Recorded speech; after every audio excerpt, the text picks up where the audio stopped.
नमस्कार, ANB news में आपका स्वागत है और मैं हूं आपके साथ लोकेश जगवानी। वैश्विक अर्थव्यवस्था के विकास में डिजिटलीकरण के अहम भूमिका जो है वो यहां पर नजर आ रही है। इंटरनेशनल डाटा कॉरपोरेशन का कहना है कि आने वाले समय में दुनिया भर की अर्थव्यवस्थाओं का इस पर जोर बना रहेगा। यही वजह है कि अगले 3 साल में यानी कि 2020 से 2023 के बीच सूचना प्रौद्योगिकी पर 68 खरब डॉलर खर्च होंगे। रिसर्च फर्म ने 2021 और इसके आगे के लिए आईटी उद्योग के पूर्वानुमान में कहा कि वैश्विक महामारी के कारण 2020 में कई मुश्किलें आई। इस महामारी का प्रकोप हर जगह है, हालांकि कई बाहरी कारण बदलाव के वाहक बन रहे हैं। इन बदलावों के साथ अंतर्राष्ट्रीय अर्थव्यवस्था का डिजिटल सफर जारी रहेगा और 2022 तक वैश्विक जीडीपी का 65% हिस्सा डिजिटल हो जाएगा।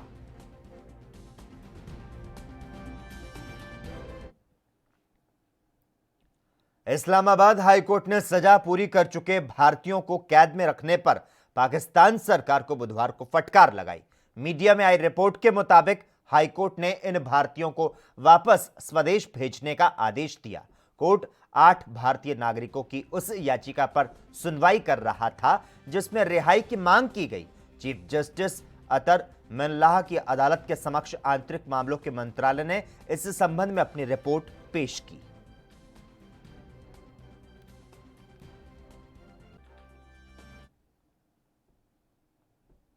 पश्चिम बंगाल विधानसभा के उपाध्यक्ष सुकुमार हसंदा का गुरुवार को कोलकाता के एक निजी अस्पताल में कैंसर के कारण निधन हो गया। सुकुमार हसंदा 63 साल के थे। वहीं विधानसभा अध्यक्ष विमान बनर्जी ने बताया कि हसंदा के इस साल के शुरू में कैंसर से पीड़ित होने का पता चला और पिछले कुछ महीनों से उनका इलाज चल रहा था। हसंदा झाड़ग्राम से 2 बार के विधायक और पूर्व पश्चिमांचल उन्नयन मंत्री थे। बनर्जी ने बताया कि उन्हें पहले शहर के सरकारी अस्पताल में भर्ती कराया गया और कुछ दिन पहले निजी अस्पताल में स्थानांतरित किया गया।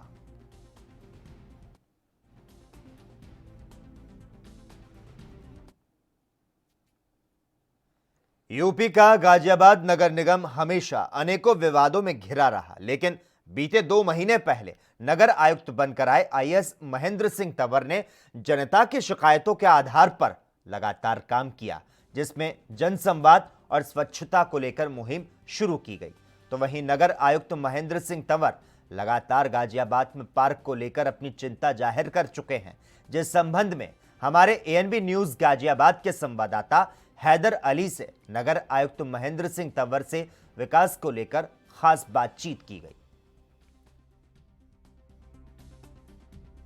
लगभग 2 महीने पहले गाजियाबाद के नगर आयुक्त बनकर आए महेंद्र सिंह तंवर जी लगातार क्षेत्र के अंदर हर जो परेशानी नगर निगम द्वारा जो झेली जा रही थी, जो जितनी परेशानियां आ रही थी उनको लेकर वो शुरू से ही 2 महीने से लगातार इसको समस्याओं को समाधान करने के लिए लगे हुए हैं। लगातार गाजियाबाद के अंदर जो छोटी छोटी समस्या होती थी, जितने भी कार्य नगर निगम द्वारा पहले पेंडिंग पड़े हुए थे उनको भी पूरा किया जा रहा है, जिसमें एक जन संवाद भी करने के लिए इन्होंने एक मुहिम शुरू की थी, जिसमें किसी हद तक नगर निगम द्वारा प्रताड़ित किए हुए लोगों को भी शिकायत में आने का मौका दिया गया था ताकि वो शिकायत करें और शिकायत का समाधान भी किया जा सके। हमारे साथ मौजूद हैं, मैं लेकर चलता हूं गाजियाबाद के नगर आयुक्त महेंद्र सिंह तंवर जी के साथ। सर, एनबी में आपका स्वागत है। सर, आपके द्वारा जितने भी कार्य किए जा रहे हैं और उसमें आप कैसा देखते हैं नगर निगम को, एक क्या उद्देश्य में रहा था गाजियाबाद के लिए? देखिए, नगर निगम का जो एक नेचर है वो एक सर्विस डिलीवरी एजेंसी है। हमारा काम है लोगों को जो मेंटेनेंस वाले इश्यूज हैं, जो डे टू डे रूटीन में उनके से प्रभावित होते हैं, लोगों उनकी सेवाओं को हमें देना होता है, चाहे वो लाइट की है, चाहे वो बिजली पानी की है, चाहे वो सड़क की है, चाहे वो पार्कों की बात है। ये सारी प्रकार की जो समस्याएं हैं जो लोग हमसे अपनी अपेक्षाएं करते हैं, तो एजेंसी के रूप में मेरा दायित्व है कि वो समय हम उनको उपलब्ध कराएँ। एक तरीका हम लोगों ने जन चौपाल के माध्यम से निकाला कि मॉर्निंग में हम ऑफिस शुरू करने से पहले 2 घंटे हमारी पूरी टीम जो है नगर निगम की वो वहाँ पे पार्कों में जाए वहाँ पे, और 3-4 वार्डों को मिला के हम लोग उनसे एक जन संवाद करें, और उसमें जो बहुत सारी समस्याएं निकल के आती हैं। हमारे यहाँ पे 1250 के आसपास पार्क हैं, उनमें से 379 पार्क हमारे ऐसे हैं जो अविकसित हैं। तो हम लोग कोशिश कर रहे हैं कि हम अविकसित पार्कों को विकसित करें, और न केवल पार्क, मुझे लगता है पार्क और खेल का मैदान, ये 2 अलग अलग चीज़ें हैं, इनको अलग अलग करने की आवश्यकता है। यहाँ पे ये है कि पार्कों में ही बच्चे खेलते हैं, तो क्यों ना एक माननीय महापौर मैडम के साथ हम जब उस पर डिस्कशन हुआ तो तो ये तय हुआ कि हर वार्ड में कम से कम एक प्ले ग्राउंड नगर निगम की तरफ से होना चाहिए। तो उसी को लेके हम लोग अपने आगे कोशिश कर रहे हैं। हमारे साथ थे गाजियाबाद के नगर आयुक्त महेंद्र सिंह तंवर, जो लगातार यहाँ पर भ्रमण कर रहे हैं क्षेत्र के अंदर, और कहीं ना कहीं इनके फीडबैक को भी लेकर एक पॉजिटिव थिंकिंग देखी जा रही है। बने रहिए एनबी न्यूज़ के साथ, हैदर अली संवाददाता, गाजियाबाद। देश में आपदा के वक्त अपनी जान की परवाह किए बिना लगातार देश की रक्षा और सेवा में जुटी 8वीं बटालियन एनडीआरएफ ने बहुत बड़े कार्य देश के लिए किए हैं और देश के प्रधानमंत्री भी एनडीआरएफ के काम की सराहना कर चुके हैं। यूपी के शहर गाजियाबाद में अभी कुछ दिन पहले ही आपको बता दें, कमांड के पद पर नियुक्त हुए प्रवीण कुमार तिवारी से हमारे संवाददाता हैदर अली ने खास बातचीत की।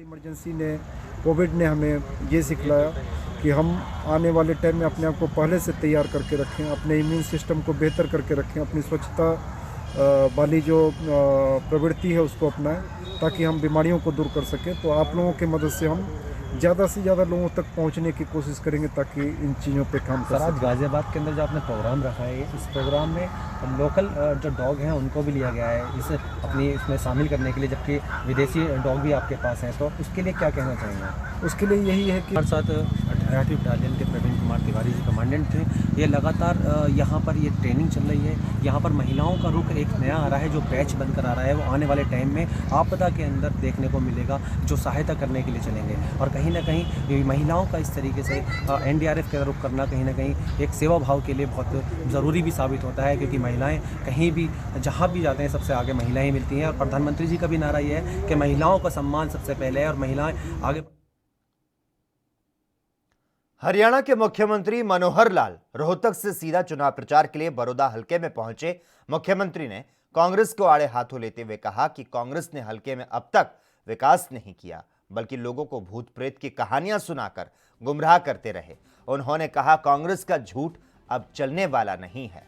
यही हाल पूर्व मुख्यमंत्री ओम प्रकाश चौटाला का है, जो एक विधायक होकर मुंगेरी लाल के हसीन सपने देख रहे हैं। एमएसपी जिस प्रकार से लगातार हम सारी फसलें इस समय की खरीद रहे हैं, आगे भी खरीदेंगे। मंडियां बरकरार जैसे पहले थी वैसे ही रहेंगी। तीनों किसान बिलों का जो बिल आए हैं, किसान के कानून किसान के लिए आए हैं, उनका सबका लाभ आज तो शायद किसान को उतना महसूस नहीं होगा, आगे चल कर के निश्चित रूप से लाभ होने वाला है। उनको बहुत बड़ी फ्रीडम इन बिलों के कारण से अपने अच्छी उपज करने के लिए, उसकी मार्केटिंग करने के लिए, और उसका उपयोग जो भी कोई व्यापारी करेगा, प्राइवेट वेंडर करेगा, उस नाते से कीमत ज़्यादा मिलेगी तो उसको छूट मिलेगी बेचने की, वरना एमएसपी पर सरकार हमेशा। छत्तीसगढ़ के बिलासपुर में मरवाही उपचुनाव को लेकर स्वास्थ्य मंत्री टीएस सिंहदेव एक दिन के दौरे में मरवाही पहुंचे, जहां उन्होंने मरवाही विधानसभा के लालपुर, सिवनी और कोटमी गांव में आम सभा की।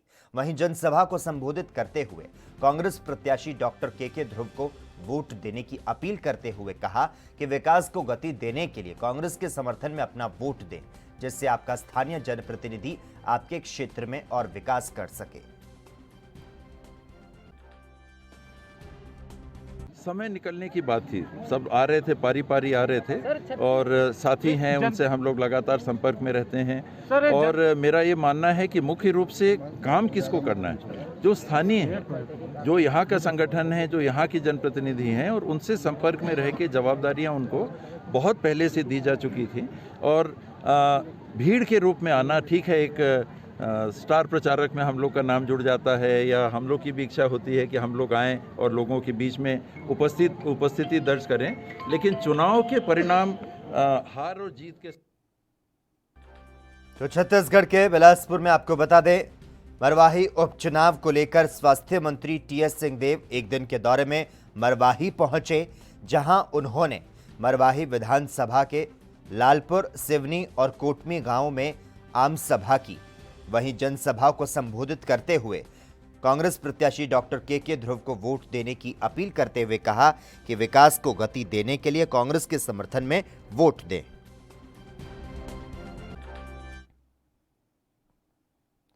वहीं पंजाब के फतेहगढ़ साहिब में सट्टेबाजों के खिलाफ पुलिस की बड़ी कार्रवाई सामने आई। लोहानगरी मंडी गोविंदगढ़ में पुलिस ने आईपीएल मैचों पर सट्टा लगाने के आरोप में 4 लोगों को काबू करने का दावा किया। दरअसल एक प्रेस कॉन्फ्रेंस में डीएसपी अमलो सुखविंदर सिंह ने बताया कि पकड़े गए चारों लोगों से 2,86,000 रुपए और 5 मोबाइल फोन बरामद किए गए। इन्हें अदालत में पेश कर 4 दिन का पुलिस रिमांड लिया गया, जिसमें कई बड़े खुलासे होने की उम्मीद है।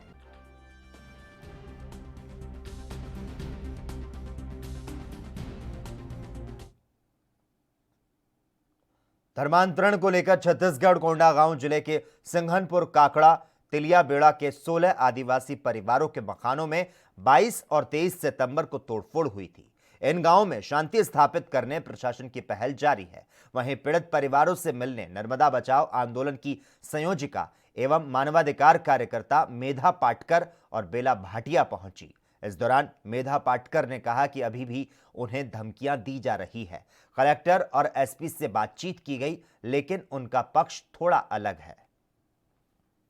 केवल नहीं होना चाहिए। 6 लोग तो जेल में हैं, जो भी अपराधी है, उसके अलावा भी संशोधन पूरा करते हुए जैसा पुलिसों को करना ही पड़ता है, पर जल्दी से जल्दी सभी आरोपियों पर कार्यवाही होना जरूरी है। उसमें भले एकाध प्रशासकीय अधिकारी या कर्मचारी हो, जिन्होंने भी सही कार्य नहीं किया, तो उनके भी खिलाफ कार्यवाही जरूरी है।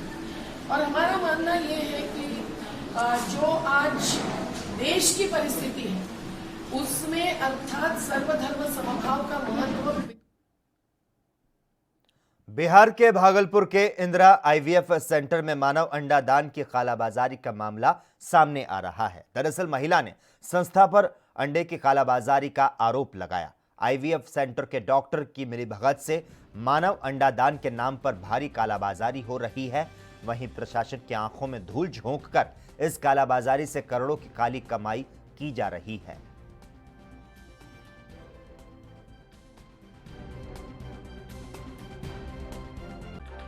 ये लोग तो पूछते हैं क्या करते हैं, बोलता हम लोग काम करते हैं। हमको भी लगा दो कोई काम में, काम है तो गए हैं वहाँ देखते दूसरा काम, वहाँ अंडा निकला था बेचता है, तो हम बोले हम नहीं काम करेंगे, हमको मेरा बच्चा बुजुर्ग नहीं है, कैसे अंडा दे सकते अपना, हम नहीं करते। तो बोला कि नहीं ये बात नहीं बोलो यहाँ कि हाँ बच्चा है मेरा, एक बच्चा है, हम अंडा देंगे, हम काम करेंगे। तो वो पता किया, सब कुछ हुआ, हम वहाँ से भाग गए हैं। वहाँ से भागे तो फिर बाद हम घर में आ गए। घर से 4-5 बजे तक नहीं निकले घर से, डर से। फिर हमको वहाँ से फोन किया लवी को। अंडा ये लोग क्या करता है? बेचता है, दूसरा को देता है। कितना पैसा मिलता है? अब 10 लाख लो, 8 लाख लो, जितना ले सकता है वो लोग उसका कमा है। आपको क्या बोले? अंडे की मात्रा कम हो या जिसको अंडा बिल्कुल नहीं हो, हम लोग किसी एजेंट के थ्रू डोनर को हायर करते हैं विथ प्रॉपर कंसर्न। उस महिला से हम लोग अंडा निकाल के उसके पति के शुक्राणु से मिला के भ्रूण बनाते हैं और उसको हम लोग ट्रांसफ़र किया जाता है। तो कितने पैसे का होता है? पैसे मतलब पैसे की लेन देन क्या होती है? हम लोग तो उसको 27,000 का। यूपी में अपराधियों के अवैध संपत्ति जब्तीकरण का अभियान जारी है। दरअसल बांदा में पुलिस ने शहर के चर्चित व्यक्ति और जुआ माफिया की करोड़ों की संपत्ति जब्त कर दी। आपको बता दें, पूरा मामला बांदा जनपद का है। जनपद का सट्टा माफिया श्याम मोहन धुरिया कई सालों से जिले में जुआ और सट्टा खिलवाने का काम कर रहा था। आपको बता दें, जिसके खिलाफ लगभग 2 दर्जन आपराधिक मुकदमे दर्ज हैं। श्याम मोहन धुरिया के लगभग 1,50,00,000 रुपए की संपत्ति को जब्त किया गया। उनकी जमीनें, बैंक अकाउंट, दुकानें आदि सभी को सील करते हुए पूरी तरह से दिवालिया बना दिया।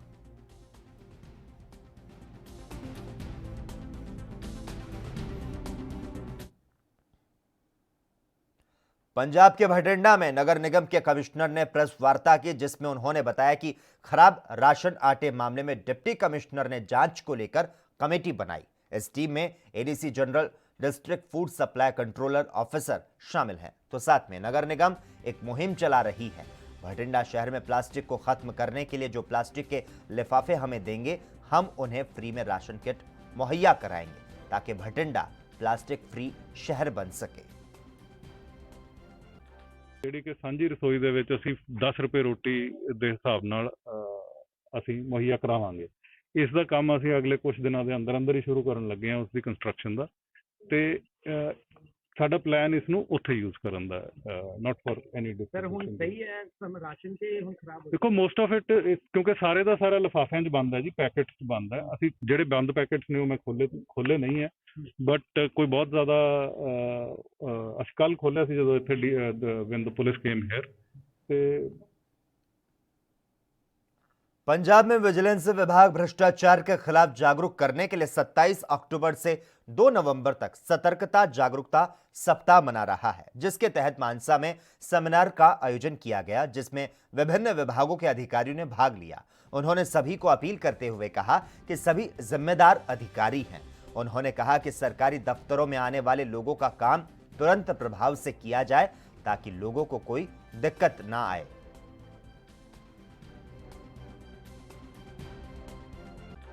ਵਿਜੀਲੈਂਸ ਵਿਭਾਗ ਵੱਲੋਂ ਭ੍ਰਿਸ਼ਟਾ ਵਿਰੁੱਧ ਜਾਗਰੂਕਤਾ ਸਪਤਾਹ 27 ਅਕਤੂਬਰ ਤੋਂ ਲੈ ਕੇ 2 ਨਵੰਬਰ ਤੱਕ ਮਨਾਇਆ ਜਾ ਰਿਹਾ ਹੈ, ਜਿਸ ਦੇ ਤਹਿਤ ਅੱਜ ਵਿਜੀਲੈਂਸ ਵਿਭਾਗ ਵੱਲੋਂ ਬਚਤ ਭਵਨ ਵਿਖੇ ਭ੍ਰਿਸ਼ਟਾ ਵਿਰੁੱਧ ਜਾਗਰੂਕਤਾ ਲਈ ਸੈਮੀਨਾਰ ਜਿਹੜਾ ਉਹ ਕਰਵਾਇਆ ਗਿਆ, ਜਿਸ ਵਿੱਚ ਵੱਖ-ਵੱਖ ਵਿਭਾਗਾਂ ਵੱਲੋਂ ਭਾਗ ਲਿੱਤਾ ਗਿਆ।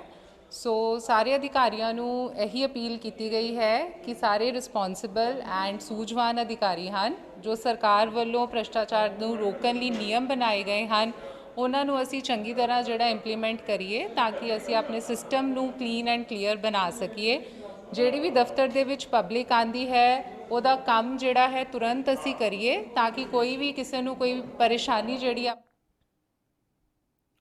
छत्तीसगढ़ के कवर्धा के 12 गांवों के किसानों ने नंद कुमार बघेल और अपर कलेक्टर सिदार को ज्ञापन सौंपा, अपनी व्यथा सुनाई। आपको बता दें, कुछ दिन पहले धान खरीदी हेतु मोहा मड़वा में भूमि पूजन किया गया था और इस दौरान किसानों का कहना है कि यह भूमि गौचर और खेल मैदान के लिए सुरक्षित रखी गई है, क्योंकि पहले मिनी स्टेडियम और पंचायत की तरफ से प्रस्तावित है और स्टेडियम पास होने के कगार पर है। तो साथ ही किसानों ने कहा कि इससे शासन को धान खरीदी के बाद अपने धान को ट्रक से धान उठवाने में भारी परेशानी होगी।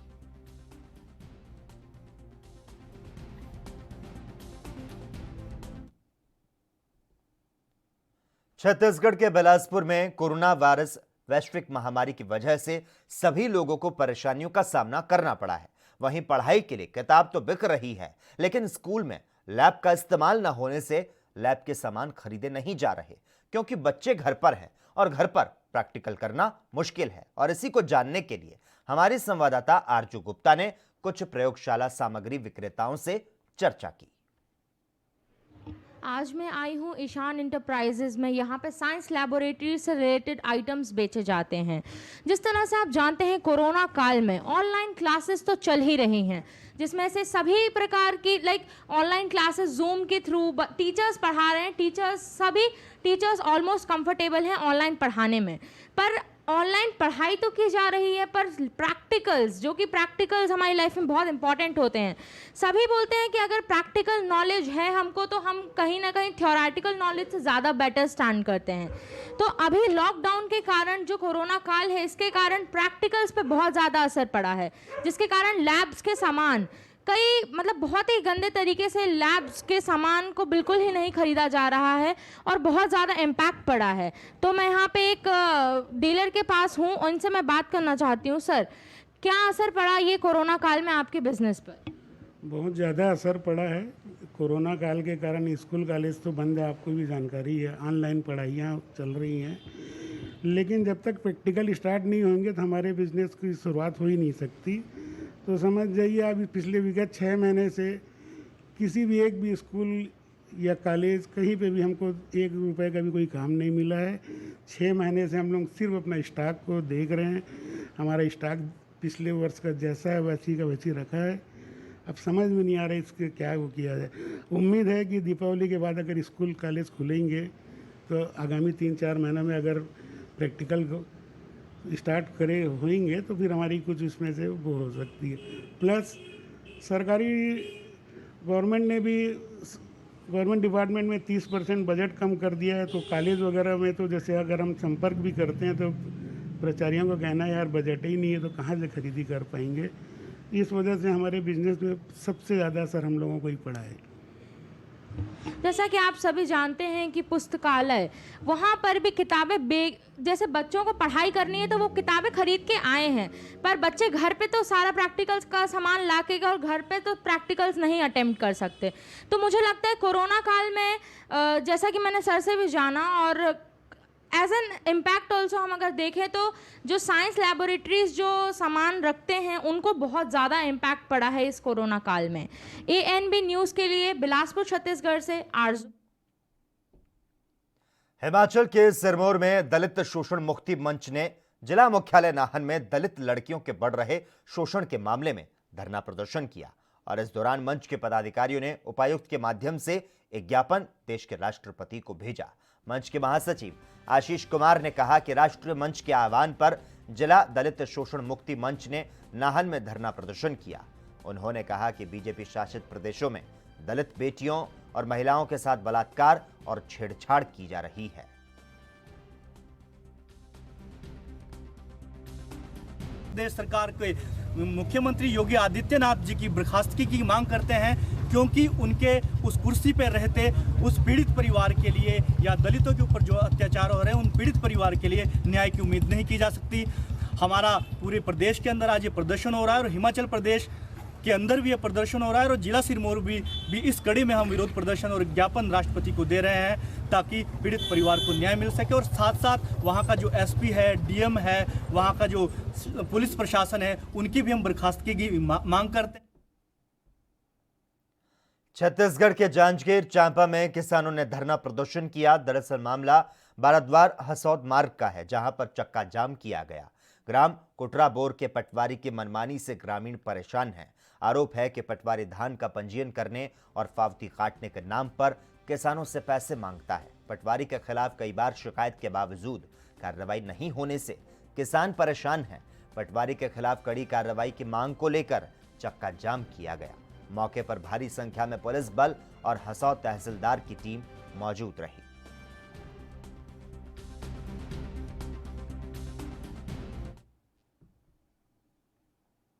वहीं छत्तीसगढ़ के कोरिया में शादी का झांसा देकर धोखाधड़ी करने वाला नाइजीरियन गिरफ्तार हो गया।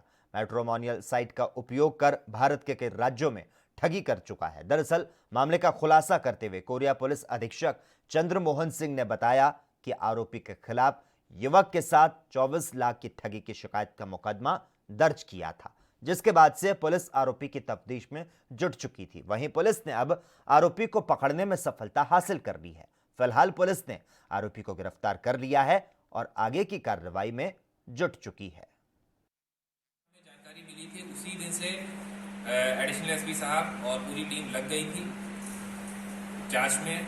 हमारी वर्किंग ग्राउंड वर्क हमने तैयार कर रखा था। चूंकि ये कोरोना के कारण लॉकडाउन था पूरे भारतवर्ष में, इस कारण उस टाइम पे तुरंत टीम नहीं भेज पाए, जो कि हम 1 हफ्ते या 2 हफ्ते में भेज सकते थे। इस कारण वेट करना पड़ा और उस दौरान से लेके अभी तक करीब 7 महीने पूरा इसको सर्वेलेंस पे रखा था और लगातार ट्रैक करते रहे और उसी मेहनत का नतीजा है कि हमने सफलता। MP के पूर्व मुख्यमंत्री उमा भारती बमोरी विधानसभा के मोहाल कॉलोनी गांव में पहुंची, जहां पर उन्होंने बीजेपी से प्रत्याशी महेंद्र सिंह सिसोदिया के पक्ष में आम सभा को संबोधित किया और इस दौरान उमा भारती ने मंच से दिग्विजय सिंह पर जमकर निशाना साधा और कहा कि दिग्विजय सिंह ने कहा था कि मैं 2 बार और मुख्यमंत्री बनूंगा, लेकिन मैंने भी ठान लिया था कि मिस्टर बंटाधार की सरकार डहा के रहूंगी।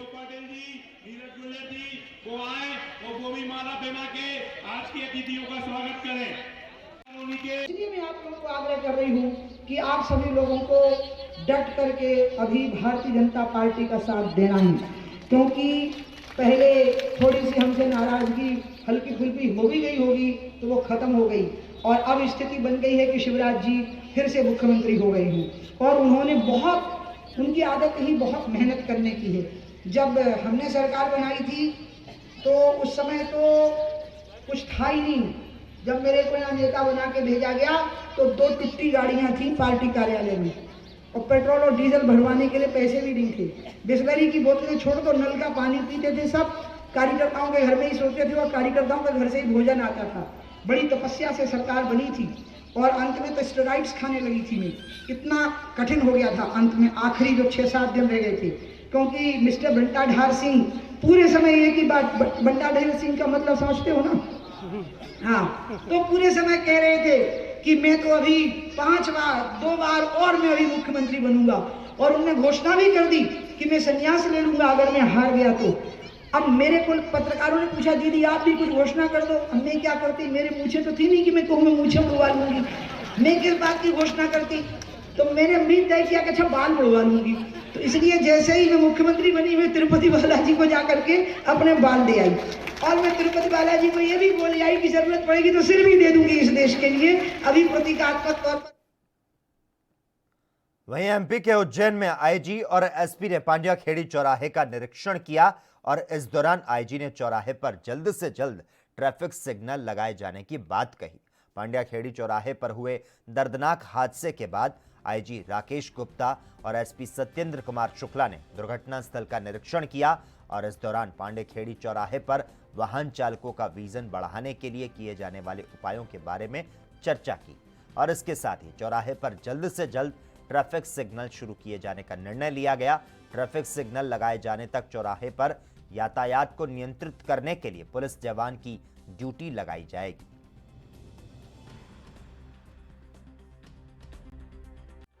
ये एक बड़ी दुखद घटना हुई जिसमें कि एक पूरे परिवार के 4 लोग जिसमें 3 बच्चे और माँ की मृत्यु हुई है। बाकी जो पिता हैं वो अभी जीवन और मृत्यु से संघर्ष कर रहे हैं। बड़ी गंभीरता से हम लोगों ने इस घटना को लिया है और आज हम सभी लोग यहाँ आए थे कि इसमें कैसे इस ब्लैक स्पॉट को हम कैसे ठीक करें। तो कुछ बातों में हमारे अभी चर्चाएं हुई हैं कि कैसे हम विजिबिलिटी को बढ़ाएं, अर्थात हमें दूर से ही गाड़ी अगर दिखाई देगी तो हमारे पास एक ब्रेकिंग डिस्टेंस रहती है वो, प्लस लेफ्ट टर्न्स हम कैसे यहाँ क्रिएट कर सकें उसके बारे में। मध्य प्रदेश के इंदौर में सबसे बड़े सरकारी एमवाय अस्पताल में मरीजों की बढ़ती संख्या को लेकर प्रशासन ने यहां बिस्तरों की संख्या बढ़ाने की योजना बनाई थी, लेकिन 1.5 साल के बाद भी ये पूरी नहीं हुई। अस्पताल में बेड बढ़ाने के लिए निर्माण का काम मध्य प्रदेश गृह निर्माण और अधोसंरचना विकास मंडल को दिया गया। ये काम करीब 5.5 करोड़ की लागत से होना है। यहाँ ऑपरेशन थिएटर के नवीनीकरण का काम बहुत धीमी गति से चल रहा है। यही नहीं, 50 लाख की लागत से बन रहे ऑडिटोरियम और मेडिकल ग्रीन रूम की भी हालत यही है। आपको बता दें, अगर ये काम तेजी से समय से हो जाते तो मरीजों को परेशानी का सामना नहीं करना पड़ता।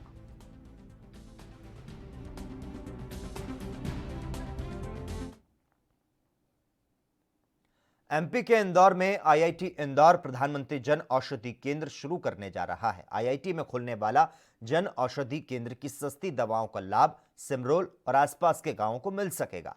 संस्थान ने फैसला लिया कि औषधि केंद्र को आईआईटी कैंपस के मुख्य द्वार के बाहर खोला जाएगा ताकि आम लोग इसका उपयोग कर सकें। आईआईटी के कार्यवाहक निदेशक प्रोफेसर नीलेश जैन ने आईआईटी द्वारा खोले जा रहे जन औषधि केंद्र की घोषणा कर दी है। प्रोफेसर जैन के अनुसार संस्थान के भीतर कैफेटेरिया से लेकर तमाम यूटिलिटी स्टोर तक खोले जा रहे हैं।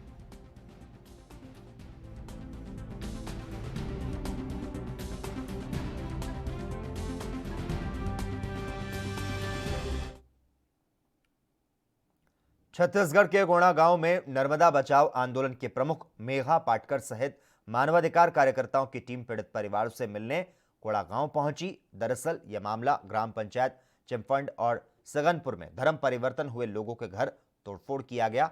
पीड़ित परिवारों से मिलकर मेघा पाटकर ने मीडिया से कहा कि हमने उनकी बात सुनी है, हमने कलेक्टर और एसपी से बातचीत की। पुलिस प्रशासन ने अभी तक जो भूमिका निभाई उसके बारे में जानने आए थे। हमने कलेक्टर और एसपी को सुन लिया। कुछ मुद्दे या वर्जन अलग हैं। दोनों अधिकारियों का मकसद शांति प्रस्थापित करना है।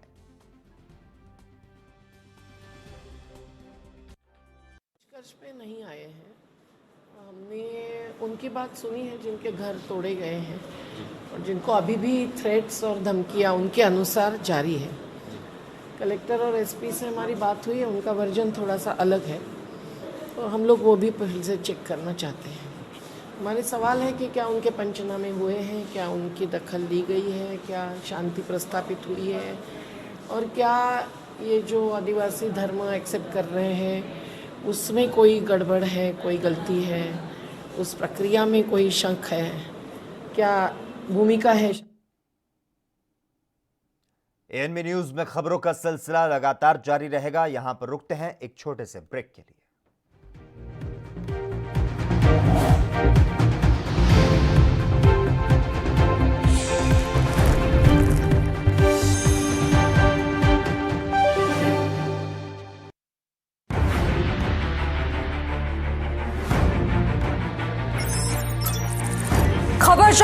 सियासत की हो या सरकार की,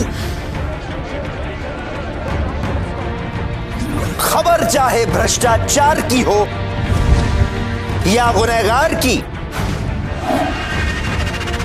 दिन भर में क्या रहा देश जगत का हाल, किस मुद्दे ने बनाई किसकी सरकार, रखते हैं हम सब पर नजर, पहुंचाते हैं हम हर खबर। हम हैं ANB न्यूज। सबसे अलग अंदाज, हम बनेंगे आपकी आवाज, सवालों की धार, खबरों की बौछार, सिर्फ मेरे साथ ANB न्यूज पर।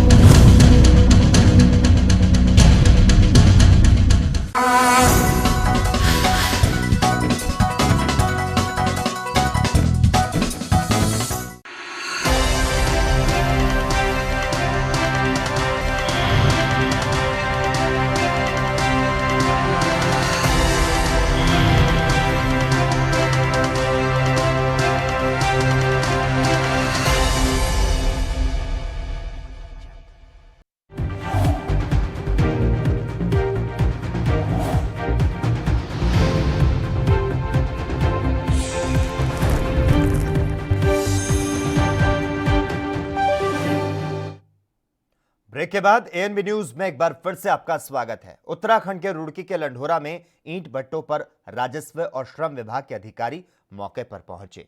दरअसल जैनपुर और भगवानपुर के बीच भगवती भट्टे श्रमिक नौशाद की तरफ से सूचना मिली थी कि उसे भट्टे पर बंधक बनाया गया है। मौके पर पहुंचे लेबर इंस्पेक्टर धर्मराज ने भट्टे की हाजिरी रजिस्टर खंगाला और जांच की तो शिकायतकर्ता नौशाद नाम से संबंधित व्यक्ति भट्टे पर नहीं पाया गया। वहीं मौजूदा भट्टे के मुंशी के लेबर इंस्पेक्टर ने बयान दर्ज किए। वहीं दूसरी सूचना पर टीम मंगलोर रोड स्थित हिंदुस्तान भट्टे पर पहुंची तो जांच में शिकायतकर्ता ने बताया कि वह केराना मुजफ्फरनगर का रहने वाला है और ठेकेदार की तरफ से उसे प्रताड़ित किया गया। लगभग 2 महीने से उसके परिवार को भट्टे पर ही बंधक बनाकर मुफ्त में काम कराया जा रहा है।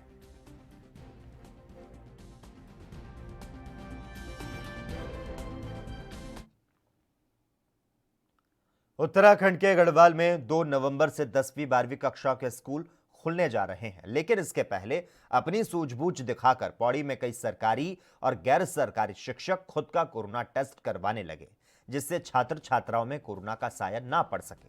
जबकि प्रदेश सरकार के SOP में स्कूल खोलने पर कोरोना टेस्ट की अनिवार्यता ना तो छात्रों के लिए रखी गई है ना ही शिक्षकों के लिए, लेकिन फिर भी शिक्षक कोरोना टेस्ट करवाना जरूरी समझ रहे हैं।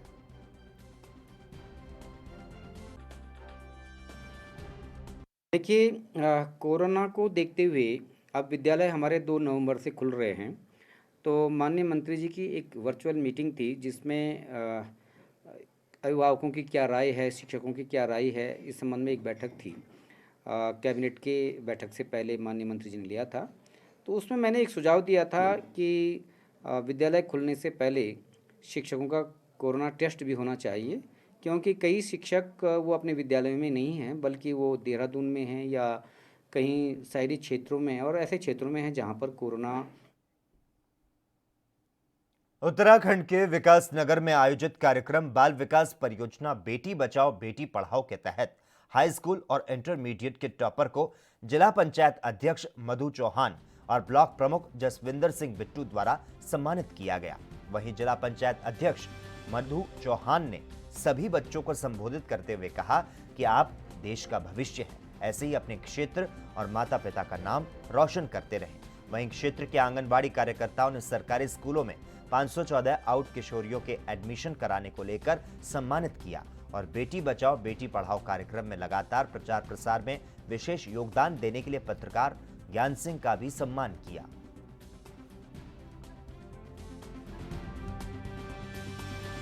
जिसमें कि हम लोगों ने जो छात्र छात्राएं जिन्होंने 10वीं और 12वीं में बहुत अच्छा प्रदर्शन करा है, बहुत अच्छे परसेंटेज लाए हैं, उनको सम्मानित करा है। और इसके अलावा जो आंगनवाड़ी के कार्यकर्तियाँ जिन्होंने कोरोना वॉरियर्स के रूप में काम करा है और 47 जो ड्रॉप आउट गर्ल्स थी उनके दोबारा से एडमिशन कराए हैं स्कूलों में, उन सबको हम लोगों ने सम्मानित किया। मैम, बहुत कम देखने को मिलता है पत्रकारों को भी सम्मानित किया गया है महिलाओं के शिक्षा के लिए खासकर। देखिए, पत्रकार हो या नेता हो या कोई अन्य व्यक्ति हो, सभी हम लोग इंसान हैं और अगर वो कोई अच्छा काम करता है तो उसको सम्मानित करना हम लोगों का फर्ज भी है और उसका हक।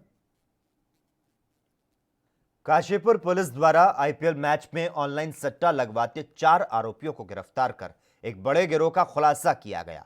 पुलिस ने आरोपियों के पास से 1.5 लाख की नकदी समेत कई सट्टे के दस्तावेज और मोबाइल फोन बरामद किए। काशीपुर पुलिस ने एसएसपी कार्यालय में मामले का खुलासा करते हुए बताया कि बीते रोज मुखबिर की सूचना पर शुगर मिल गेट के सामने टांडा उज्जैन में मैच में ऑनलाइन सट्टा लगवाते जनपद रामपुर के रहने वाले 4 आरोपियों को रंगे हाथों गिरफ्तार किया गया।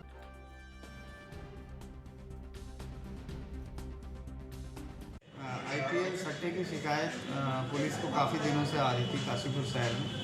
तो कल हमारी काशीपुर थाने की पुलिस ने शुगर मिल के आगे एक गाड़ी पकड़ी है जिसमें 4 लोग पकड़े हैं। इसमें एक बुकी है और 3 एजेंट हैं।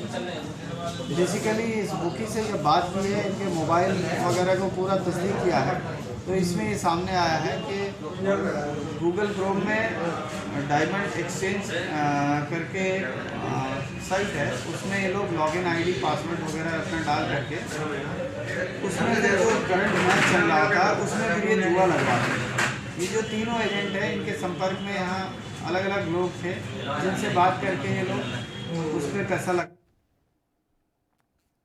उत्तराखंड के उधम सिंह नगर में किच्छा पुलिस ने कार चोरी के मामले में 4 लोगों को गिरफ्तार किया। आरोपी ने हाल ही में किच्छा कोतवाली क्षेत्र से एक कार चोरी की थी। आरोपियों के पास से पुलिस ने चोरी की कार बरामद कर ली। बताया जाता है कि पकड़े गए चोरों ने नशे की लत लग जाने के कारण पैसों की जरूरत के लिए कार चोरी की घटना को अंजाम दिया, जबकि कार बेचने से पहले ही चोर पुलिस के हत्थे चढ़ गए। पुलिस ने चारों आरोपियों को विभिन्न धाराओं में न्यायालय भेज दिया।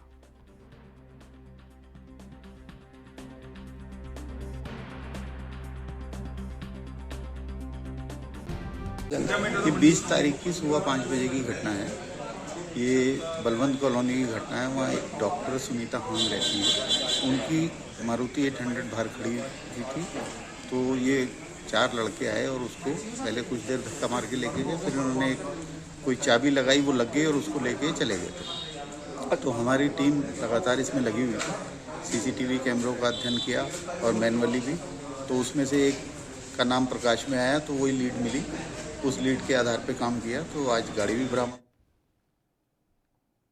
धर्मनगरी हरिद्वार की उपनगरी ज्वालापुर के मुख्य बाजार में त्योहार के सीजन के चलते चोर गिरोह और चेन स्नेचर की सक्रियता बढ़ती नजर आ रही है। क्षेत्र में चोर गिरोह बड़े शातिराना तरीके से दुकानों पर चोरी की घटनाओं को अंजाम दे रहे हैं। ताजा मामला ज्वालापुर कोतवाली से 500 मीटर दूर पुरानी मंडी स्थित अग्रवाल हार्डवेयर का है, जहां दुकान में भारी भीड़ का फायदा उठाकर 2 शातिर चोरों ने दुकान मालिक के कीमती मोबाइल पर हाथ साफ कर दिया।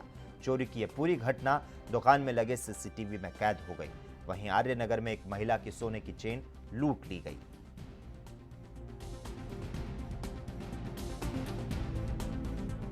तो त्योहारी सीजन में आपको बता दें, चोरी की जो वारदातें हैं वो यहां पर बढ़ती हुई नजर आ रही है।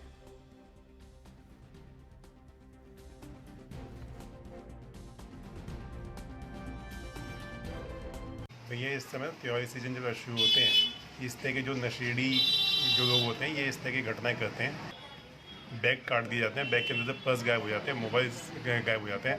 हमने प्रशासन से भी ये पीछे भी मांग की थी, पिछले वर्ष भी, इस वर्ष भी हमारी इनसे मांग है कि आप अपना जितने भी चौराहे ज्वालापुर क्षेत्र में आते हैं उन पर महिला कांस्टेबल और पुरुष कांस्टेबल वहाँ तैनात करें, जिससे थोड़ा सा जो एक क्राइम करने वाले लोग हैं उनके अंदर एक भय बना रहे कि पुलिस मौजूद है, और एक गश्त को बढ़ाए ताकि इसके लिए, क्योंकि अब त्यौहार आ रहे हैं तो इसलिए कई जगह पे हमारे पेट्रोलिंग पार्टीज हमने बढ़ाई है, गश्त बढ़ाया है। बाकी हम सीसीटीवी भी आजकल हर जगह पे लगवा रहे हैं, जिससे चेक भी हो सके। लोगों को भी हम इसमें कह रहे हैं कि वो अधिक सावधानी बरतें। और बाकी हम लोग भी जितने भी पुराने इस तरह के जो छीनने में और इस तरह के लूट के जो मुलजिम वगैरह रहे हैं, उनको प्रकाश में जो आए हुए हैं उनकी हम तस्दीक भी करवा रहे हैं, उनका सत्यापन। अगली खबर यूपी के चंदौली से है, जहां पर अपर मुख्य सचिव और डीएम ने चकिया विकास खंड के हिनौती गांव का दौरा किया। दौरे के दौरान हिनौती में होने वाली ब्लैक राइस धान की खेती का निरीक्षण किया। निरीक्षण के दौरान किसानों से ब्लैक राइस धान के बारे में सभी जानकारियां ली गई। अपर मुख्य सचिव ब्लैक राइस की फसल को देखकर किसानों से काफी प्रभावित हुए। आज कार्यक्रम मुख्यतः ये था कि इस क्षेत्र में, क्योंकि यहाँ पर धान की खेती बहुत अच्छी होती है और एक बहुत अच्छा प्रयोग हुआ है पिछले 3 वर्ष से जो ब्लैक राइस का, जिसकी मान्यता भारत सरकार ने भी इसको सराहा है। तो कृषि विभाग के अपर मुख्य सचिव होने के नाते ये था कि जिलाधिकारी और पूरी टीम के साथ यहाँ के जो इस को कार्य से जुड़े हुए हैं उनके साथ बातचीत की जाए और उनका देखा जाए। तो बहुत अच्छे परिणाम आए हैं इस प्रयोग के, जो हमारे किसानों की आयों को दुगनी क्या यहाँ पर तो कई गुना हो जा रही है जो लोग इसको प्रयोग करें। तो उसको देखने का प्रयोग था और यहाँ की समस्याएं सुनने का भी था। सर, पराली निस्तारण के लिए आपकी तरफ से, सरकार की तरफ से क्या उपाय किए जा रहे हैं? देखिए, कई तरह के उपाय हैं उसमें। एक तो उपाय ये है कि हम लोग अधिक से अधिक जो फार्म मशीनरी बैंक हैं और जो पराली प्रबंध के जो अनुदान पे जो हम लोग कृषि यंत्र। छत्तीसगढ़ जसपुर जिले के नगर पंचायत के ग्राम पंचायत पतरा टोली के जंगल में मंगलवार शाम सुरक्षित वन्य प्राणी तेंदुए की मौत हुई और ग्रामीणों के द्वारा तेंदुए को मृत अवस्था में देखा गया। ग्रामीण सहित वन विभाग की टीम में हड़कंप मच गया। आनन फानन में वन विभाग और पुलिस की संयुक्त टीम ने जंगलों में खोजबीन की। बताया जा रहा है कि इस मामले में संलिप्त 4 आरोपियों को पकड़ने में सफलता हासिल की गई।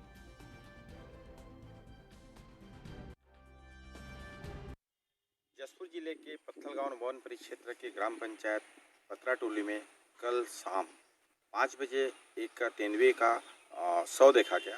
शव देखने के बाद ग्रामीणों के द्वारा वन विभाग को इसकी सूचना दी गई और वन विभाग को सूचना देने के बाद उनकी पहुंचने के पूर्व ही चंद घंटों में वह तेंदुआ वहां से लापता, रहस्यमय तरीके से लापता हो जाता है। रहस्यमय तरीके से लापता होने के बाद पुलिस की टीम और वन विभाग की टीम पूरे जंगल में चप्पे चप्पे पे खाक छानती रही, लेकिन देर रात उन्होंने 4 आरोपियों सहित उस मृत तेंदुए के शव को बरामद कर लिया गया है। हालांकि मृत तेंदुए के शव से उनके दांत, पूंछ सहित अन्य अंगों को काट कर ले जाया गया है। बताया जा रहा है कि उस तेंदुए का शिकार करने के लिए ग्रामीणों के द्वारा अपनी फसल बचाने के लिए जंगली सुअर के लिए 11,000 वोल्टेज का तार लगाया गया था और उसमें उसके फंस जाने के कारण उसकी मृत्यु हुई है। मामले को लेकर पत्थलगांव रेंजर श्रीमती अनीता साहू ने भी कहा कि लगातार उनकी टीम हर पहलू को जांच कर रही है और जांच के बाद जो भी आरोपी आएंगे सभी के खिलाफ। वहीं केंद्र सरकार की ओर से पंजाब में मालगाड़ियों की बहाली अभी भी नहीं हो पाई है। केंद्र इस बात पर अड़ा हुआ है कि जब तक राज्य सरकार सुरक्षा मुहैया नहीं करवाती तब तक ट्रेनों की बहाली नहीं होगी। आपको बता दें, यह भी इसमें साफ कहा गया कि मीडिया में मालगाड़ियों की बहाली की खबरें निराधार है। वहीं मालगाड़ियां रुकने के साथ पंजाब में बड़ा कोयला संकट खड़ा हो गया है, जिस कारण पंजाब के थर्मल प्लांट लगभग बंद हो गए हैं और पंजाब में ब्लैकआउट का खतरा मंडरा रहा है। पावरकॉम अब रोजाना करीब 1000 मेगावाट बिजली बाहर से खरीद रहा है। पावरकॉम के चेयरमैन ए वेणु प्रसाद ने पंजाब सरकार से 200 करोड़ रुपए की मांग की है।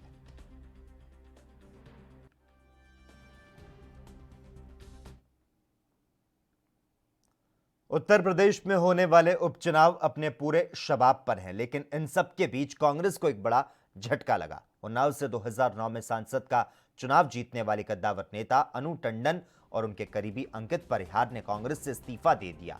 अनु टंडन के मुताबिक पार्टी के राष्ट्रीय अध्यक्ष को इस्तीफा भेज दिया है। उन्होंने पार्टी की नीतियों पर नाराजगी जताई। तो अनु टंडन ने कांग्रेस से इस्तीफा दे दिया है। आपको बता दें कि उपचुनाव से पहले कांग्रेस को यहां पर एक बड़ा झटका लगता हुआ नजर आ रहा है।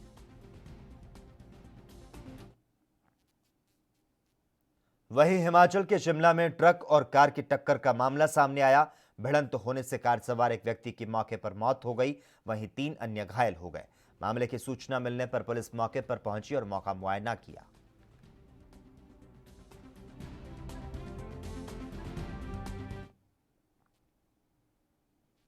मोदी सरकार ने जम्मू कश्मीर में जमीन की खरीद बिक्री को मंजूरी दे दी।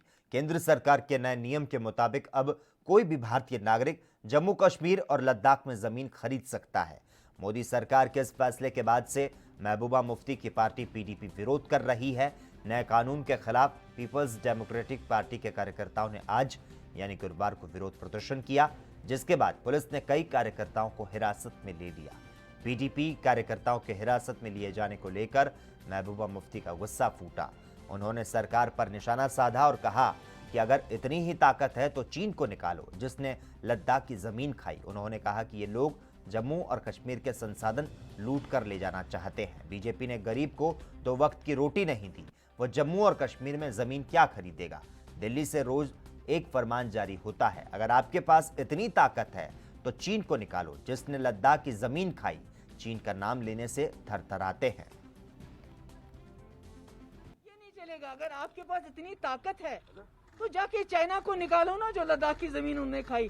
चाइना को तो नाम नहीं लेते ये लोग, चाइना का नाम लेने से थरथराते हैं। जिन्होंने हमारे 20 नौजवानों को शहीद किया, उस चाइना का नाम नहीं लेते, पर पूरी अपनी ताकत, अपना जबन जम्मू कश्मीर के लोगों पे आजमा। मध्य प्रदेश में उपचुनाव से पहले सियासी हलचल जारी है। एक और जहां जुबानी जंग तेज है तो वहीं दूसरी ओर कांग्रेस नेता दिग्विजय सिंह का ऑडियो वायरल होने के बाद सामने आई, जिसको लेकर दिग्विजय सिंह का बयान सामने आया। उन्होंने कहा कि हां, मैंने कहा है और स्वीकार करता हूं, यह कोई लालच लोभ नहीं। कांग्रेस का कार्यकर्ता अगर निर्दलीय फॉर्म भरता है तो मेरी जिम्मेदारी है कि मैं उससे प्रार्थना करूं कि आप नाम वापस ले लो। उसकी शिकायत दी थी कि मेरी को सुनता नहीं, मुझे वार्ड का चुनाव लड़ना है। मैंने कहा नगर निगम चुनाव आएंगे तो लड़ाएंगे।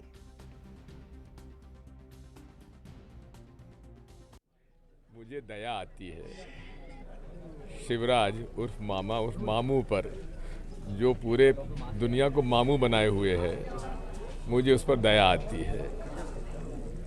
और संगत का असर अब मुझे ज्योतिरादित्य सिंधिया जी पे दिखने लगा है, नज़र आने लगा है कि मामू का कितना असर ज्योतिरादित्य पे हो रहा है। संगत का असर है भाई ये।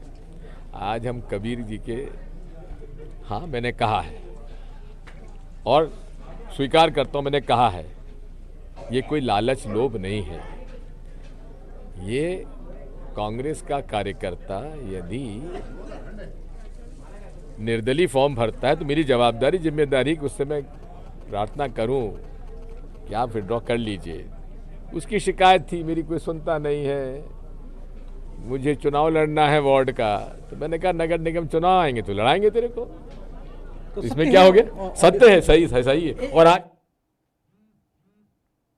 वहीं कांग्रेस नेता दीपक सिंह ने बीजेपी पर हमला करते हुए कहा कि यूपी में लगातार अपराध बढ़ रहे हैं। यूपी में घंटों के हिसाब से अपराध होते हैं। इसके साथ ही उन्होंने कहा कि यूपी में बड़े बड़े अपराधी हैं और उन्होंने क्या कुछ कहा आपको सुनाते हैं। वापस ले लिए जाते हैं और शहाबुद्दीन से बड़े अपराधी उत्तर प्रदेश में घूमते हैं। उन्होंने समानांतर बात की होगी। उत्तर प्रदेश ऐसा राज्य बन गया है जहां पर अब अपराध की शुरुआत चाय के साथ होती है। उत्तर प्रदेश में अपराध दिन के हिसाब से नहीं, घंटों के हिसाब से होता है। तो उत्तर प्रदेश में ये चीजें स्थापित हो गई हैं कि उत्तर प्रदेश में शहाबुद्दीन से बड़े बड़े अपराधी हैं। शायद प्रधानमंत्री सचिव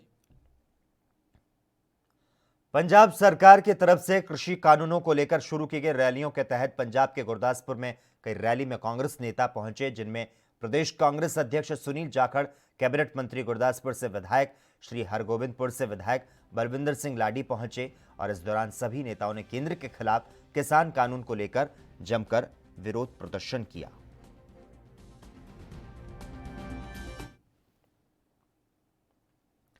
हिमाचल के शिमला में 2 अलग अलग जगह पर आग लगने की घटनाएं सामने आई। पहली घटना शिमला के कैपिटल होटल की एटिक की है, जहां पर आग की डिविजनल फायर ऑफिसर की अगुवाई में छोटा शिमला, बालूगंज और माल रोड से अग्निशमन की 5 गाड़ियां 40 जवानों के साथ मौके पर पहुंची।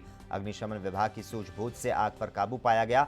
वहीं दूसरी घटना शिमला के लोअर बाजार की है, जहां पर रजाई की एक दुकान में आग लगने की घटना से हड़कंप की स्थिति पैदा हो गई। आग पर काबू पाने से लोगों ने राहत की सांस ली। मौके पर पहुंची फायर ब्रिगेड की टीम ने बड़ी मशक्कत के बाद इस आग पर काबू पाया।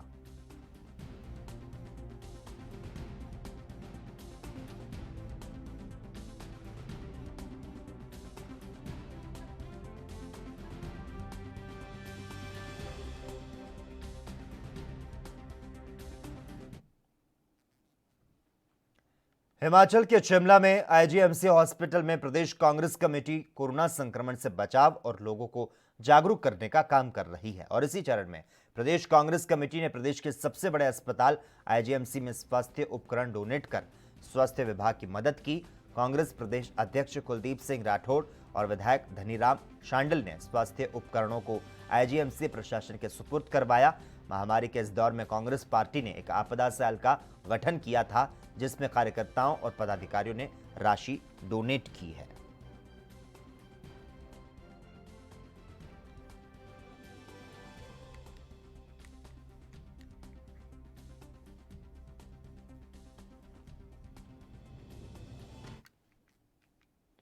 पंजाब विजिलेंस ब्यूरो ने मॉडर्न जेल फरीदकोट में तैनात सहायक जेल अधीक्षक हरबंस सिंह को 15,000 रुपए की रिश्वत लेते रंगे हाथों काबू कर लिया। इस संबंधी जानकारी देते हुए विजिलेंस ब्यूरो के प्रवक्ता ने बताया कि उक्त सहायक जेल अधीक्षक को शिकायतकर्ता सतविंदर सिंह की शिकायत पर पकड़ा गया।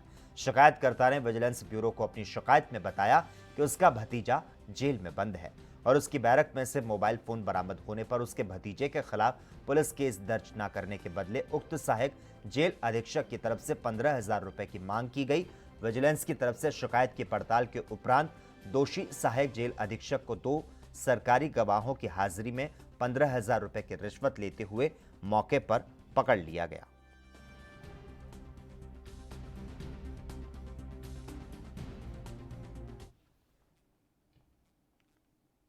उत्तर प्रदेश सरकार कानून व्यवस्था को चुस्त दुरुस्त और सतर्क बनाने के लिए लाखों उपाय करती हुई नजर आ रही है और अपराधों पर नियंत्रण पाने के लिए अथक प्रयास कर रही है। इसके बावजूद भी लगातार सवाल खड़े हो रहे हैं। जनपद मैनपुरी में फायरिंग करते हुए एक वीडियो बड़ी तेजी के साथ सोशल मीडिया पर वायरल हो रहा है। आपको बता दें, ये पूरा मामला जनपद मैनपुरी के थाना कोतवाली कुरावली क्षेत्र के लखोरा से जुड़ा हुआ बताया जा रहा है।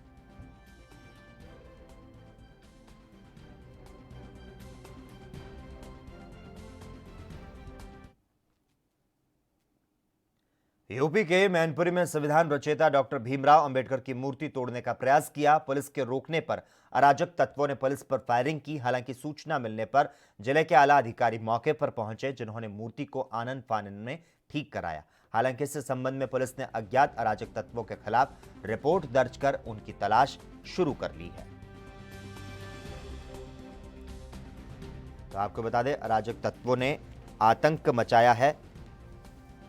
यूपी के मैनपुरी में संविधान रचयिता डॉक्टर भीमराव अंबेडकर की मूर्ति को तोड़ने का प्रयास किया गया और पुलिस के रोकने पर अराजक तत्वों ने पुलिस पर फायरिंग की। हालांकि सूचना मिलने पर जिले के आला अधिकारी मौके पर पहुंचे, जिन्होंने मूर्ति को आनन फानन में ठीक कराया और इस संबंध में पुलिस ने अज्ञात अराजक तत्वों के खिलाफ रिपोर्ट दर्ज करते हुए उनकी तलाश को शुरू कर लिया है।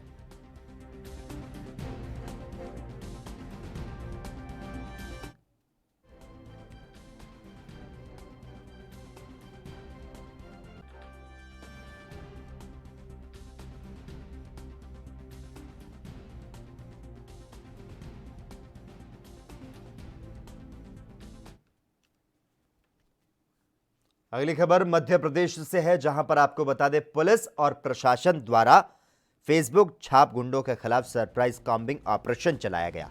City SP Amarinder Singh ADM Narendra के नेतृत्व में मंगलनाथ रोड पर कमीना रेस्टोरेंट और आसपास के कैफे पर दबिश देकर कई सड़क छाप गुंडों को पकड़ा गया। तो वहीं पुलिस ने फेसबुक पर गुंडों की आईडी पर जाकर साइबर सेल के माध्यम से उनकी पहचान की।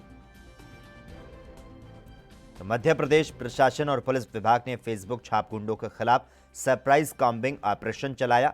City SP Amarinder Singh ADM Narendra के नेतृत्व में मंगलनाथ रोड पर कमीना रेस्टोरेंट और आसपास के कैफे पर दबिश देकर कई सड़क छाप गुंडों को पकड़ा गया।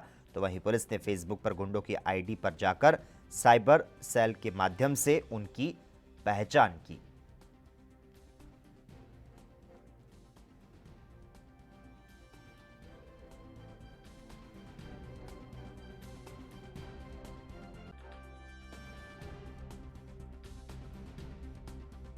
कि एक बड़ी दुखद घटना हुई जिसमें कि एक पूरे परिवार के 4 लोग, जिसमें 3 बच्चे और मां की मृत्यु हुई है।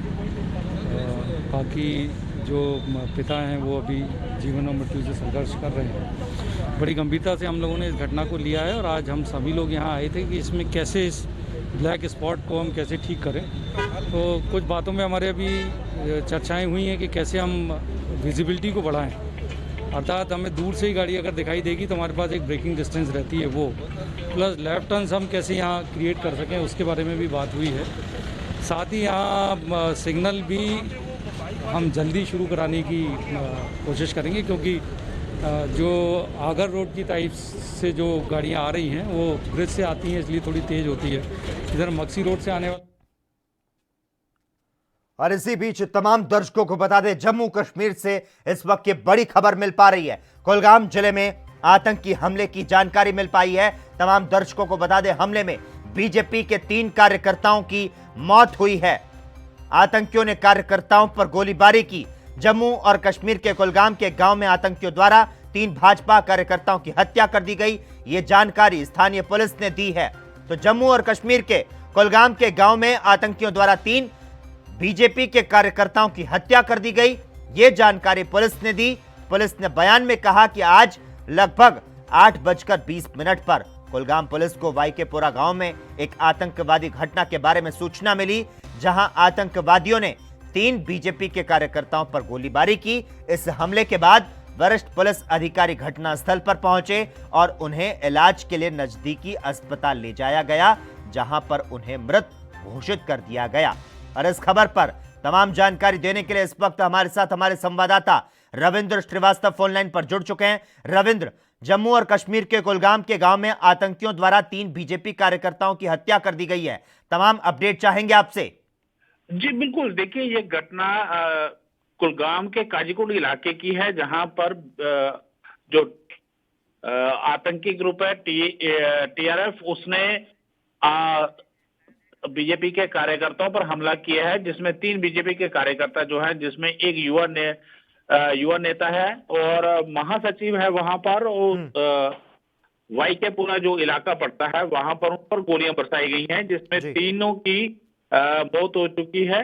और उसके बाद से पूरे इलाके को कॉर्डन कर दिया गया है उन आतंकियों को पकड़ने के लिए जिन्होंने ऐसी कायराना हरकत की है। इससे पहले भी बीजेपी के कार्यकर्ता को आतंकी निशाना बना रहे हैं और ये कहीं ना कहीं पाकिस्तान की शह पर जो है ये कार्य किए जा रहे हैं, ताकि वहां पर जो बीजेपी का एक जनमत बन रहा है उसको कहीं ना कहीं चोट पहुंचाई जा सके। इसी को लेकर लगातार बीजेपी के कार्यकर्ताओं को निशाना बनाया जा रहा है। रविंद्र, आपसे यहां पर जानना चाहेंगे, जिस तरह से आपने ये बताया कि आतंकियों ने कार्यकर्ताओं पर गोलीबारी की है, तो वहीं जम्मू कश्मीर के अगर शोपियां की बात करें तो वहां की भी खबर मिल पा रही है कि सुरक्षा बल और आतंकियों के बीच में मुठभेड़ हुई है। उसे लेकर क्या कुछ अपडेट है? जी देखिए, अभी जो जानकारी मिल पाई है उसके मुताबिक शोपियां जिले में सुरक्षा बलों को जानकारी मिली थी कि कुछ आतंकी जो हैं वो छुपे हुए हैं, जिसके बाद कॉर्डन किया गया और इलाके को घेरा गया। आतंकियों की तरफ से जो है फायरिंग की गई है और उसका जवाबी कार्रवाई जो है सुरक्षा बलों द्वारा की जा रही है। जी ठीक है, धन्यवाद रविंद्र श्रीवास्तव तमाम जानकारी देने के लिए। तो जम्मू कश्मीर से इस वक्त की बड़ी खबर, कुलगाम जिले में आतंकी हमला हुआ है और इस हमले में बीजेपी के 3 कार्यकर्ताओं की मौत हो चुकी है। और इसी के साथ ही इस वक्त के बुलेटिन में बस इतना ही, लेकिन तमाम अहम खबरों के लिए लगातार आप देखते रहिए ANB न्यूज।